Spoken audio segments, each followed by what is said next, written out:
everyone and welcome back to my channel. I'm Lewis, for those of you that don't know me. Today I thought I would do a part 2 to how to get a job. I will link the other one up in this video at some point as well. That was more for people who were fresh out of college and never had a job before. Today's one is for people like myself and older who are more established in the job market. I'm very aware that it's very hard at the moment to get a job. There's something like 5 million plus in the UK at the moment out of work. I'm not sure what the figures are in Ireland, Scotland or Wales.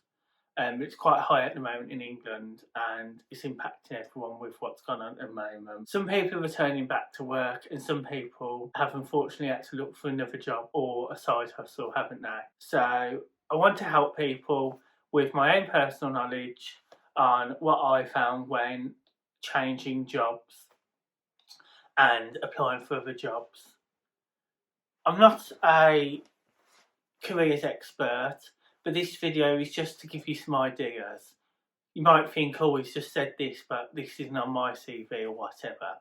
So I'm hoping this video will help you guys really, and it might just help you reflect on your CV or how you're coming across at interviews or something like that. As we can all learn from one another as well. You don't necessarily have to be an expert in careers or recruitment. I've never worked in recruitment, probably never will. But I just enjoy helping my followers level up and get better at other things and get the jobs they want to do as well. Because I know what it's like doing a job that you don't really enjoy day in, day out. So it'd be really good just to get that dream job, or even just that job until you get your dream job, because that's where I am at the moment. Now, the first thing I've got on my notebook here is transferable skills for changing jobs. Now, the first thing you're going to need is transferable skills. I've got a lot of social skills personally, so I'm good in healthcare and social care settings, and I could transfer those skills to retail. Now, some of you don't know, but I had 12 years retail experience for my first 12 years, working in different shops for others, and then I had about 4 or 5 years working in my own shop and having my 2 shops, because each lease was 3 years. So I've got a lot of communication skills that I can put to use. So you want to look at what your transferable skills are.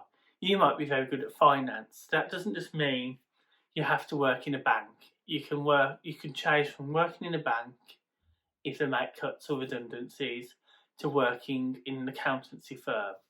I know 1 or 2 people that do that as well, that work in finance. And again, that is probably the 2nd or 3rd biggest employer in the UK. There's healthcare, finance, I think food, and then retail. So it's probably worth as well looking at the industry that you want to go into. I know it's hard to apply, but don't ever think, oh, I'm too old, I'm too young, I'm not experienced enough. Because there's someone out there waiting for you to apply, and you'll be the right person for them. The next thing as well, for people who are a bit more established in the job market, I've got to do this myself, so that's partly why I've put it in as well, is to update your CV.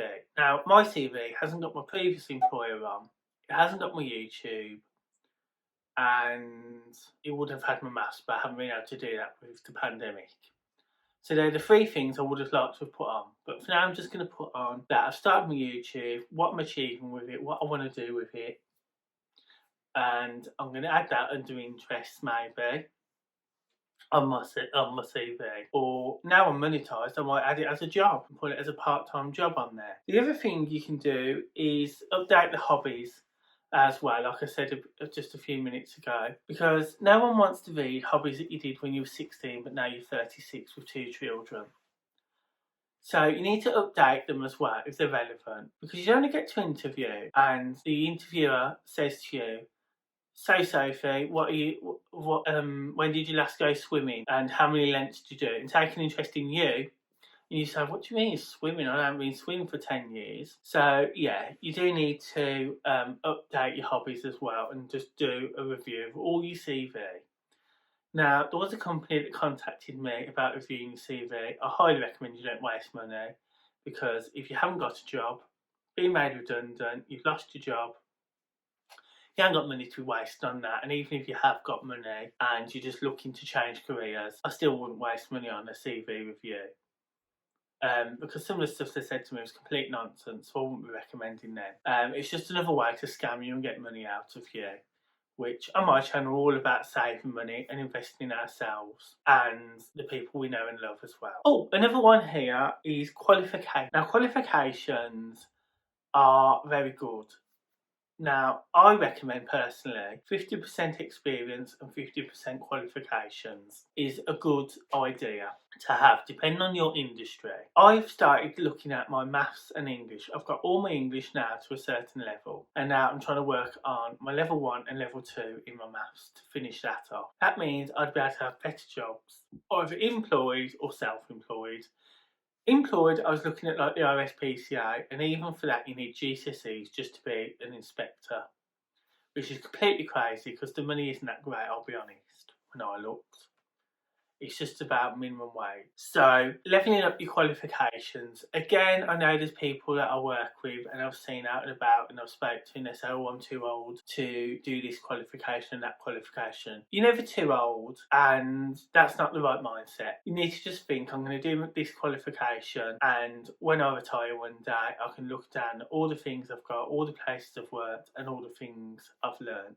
Who knows, you might want to do a book out of it on your life, and that will then benefit the younger generation and your generation if they want to reflect on how life was. So always update your qualifications as well, and try and do some every year or every other year. Like, do them every so often, as I think that looks better. Whereas if you have 10 years here and there off, then it's not very good. Some people are bothered by that, some aren't. Some industries I know rely on lots of degrees and lots of qualifications as well. Like, you might do your bachelor's, then you'll do something to add on to your bachelor's, and so on. So for some people, I know someone personally in my family that's been in education for like ever, but for them it builds it up as well. For them to get anywhere in life and get a decent salary, it builds up the thing. So when she goes to an interview, she'll be able to say, these are all my qualifications, this is what I've spent on them, these are my degrees, and this is why I'm worth 60 grand a year,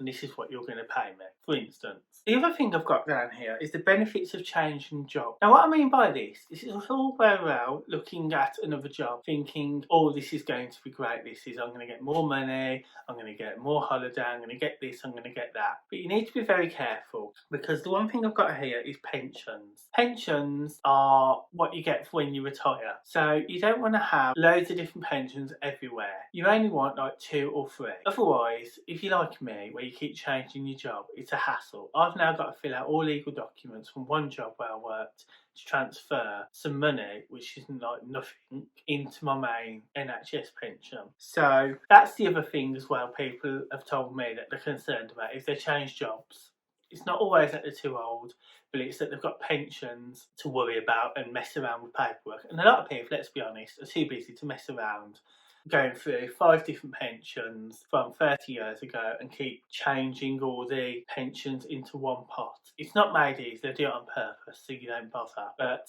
the one thing is, if you don't change it all into smaller pots and just have 2 or 3 pensions, depending on how much you've got in each of them, then, you know, you can get confused and not get your full entitlement when you leave work. So that's what would worry me. That I wouldn't get my full entitlement if I was about 50, 60, getting ready to retire now, and I've had loads of different jobs. I want to know where my money is, like your bank accounts. You want to know where all the money is for each thing and not have it splashed everywhere. And that can also help you as well with credit checks or things, so you know where all your money is and you haven't got different accounts and stuff everywhere. The other benefits are as well, I found a lot of employers promise this, they promise that, but when you actually go and accept the job, they actually don't promise any of this stuff at all. some stuff you've got to be careful about what they promise when you're changing a job. Sometimes it's better the people you know and the management you know than ones that may look better but maybe not. And as we all know, in some workplaces there's a high turnover, especially in healthcare. People come, people go. People get fed up, or they don't like a new manager above them that's coming, so they leave. That manager leaves. I've heard of that quite a bit in healthcare as well. And sometimes it's quite funny, to be honest with you, because some people are very nice to others and then they leave. And because someone worse has come in, that's worse and nastier and meaner than them. So, you've got to look at that side of it. Like, people, have you got many friends at work? How long have you been there? Have you given it enough time? And the workplace benefits as well. Like me, I get an NHS discount because I've signed up to the blue light card, and we get discount on certain things, and I pay £5 a year for that. And I found that quite useful, to be honest, but I do forget to use it. I haven't used it in a good while. So I'm a bit up and down if I will bother replacing it when it's up. I mean, it's only £5. It's cheaper than Amazon Prime for a month, isn't it? But you do need to look at it as well. Also, depending on the job you go to, going back to the pensions, some pensions pay better than others. This is a variable market, I believe, and it all depends how much you earn. Obviously, the more you earn, the more you can put in your pension for when you retire. You can have a better, if you need healthcare when you retire. Doing healthcare myself, I've realised the more you invest when you're younger, the better it is when you're retired. You can buy your own property, not have a mortgage on it, hopefully, which isn't everybody's goal, but I would like that. I don't want to be in a council property worrying about my roof leaking or my toilet breaking and they won't come out and fix it. So I really advise you to look at the pension and look at investments, because like I said on this channel, we're all about investing in our lives and thinking more positively. I don't have a good experience with money. I'm a spender, not a saver.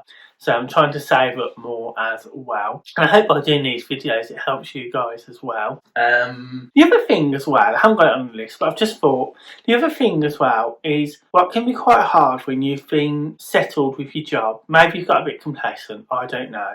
I know people do after a while.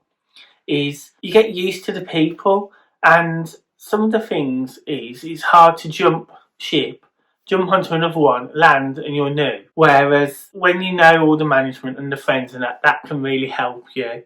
And that's what puts people off applying. Some people, they're like, oh, I'm not going to apply. I'll just stay here and wait. But if you're really unhappy in the workplace, it's not worth staying. You might as well look at something that you feel really passionate about and you feel dedicated about and it's worthwhile. And sometimes that's how I feel as well. That's one of the reasons I started this YouTube channel, because I miss being creative. I added the floristry for some creativity, but even editing all these videos, adding the music, messing around with the volume, I've had to learn so much in my first year. So don't be put off that you got to make new friends and new work colleagues as well, because it's just fact of life. If you're going to be happier and you're going to level up, not just financially, but with the qualifications, maybe a better pension, a better social life. Now, I know a lot of young people look for a social life maybe through work or outside of work, so that can be quite good as well. I really miss that at my place where I work. People have told me that they used to go out and it used to be a really close community and they'd go out for drinks after work, but none of us do that anymore. A lot of people at my place have this attitude of go to work and go home, that's that. But it's quite sad really, because years ago in the 70s and 80s, before I was born, I'm told stories by older people where they used to go out for a drink.